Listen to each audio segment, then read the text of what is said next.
Wake up! What? Wake up! What? They're still legal.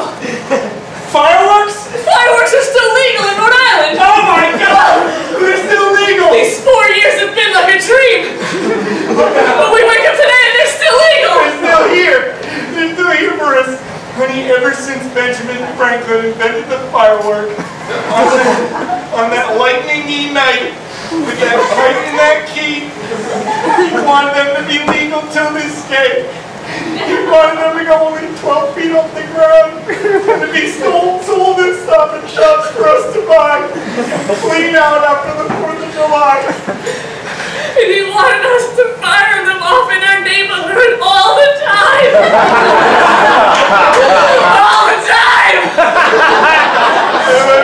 I love you. I love you.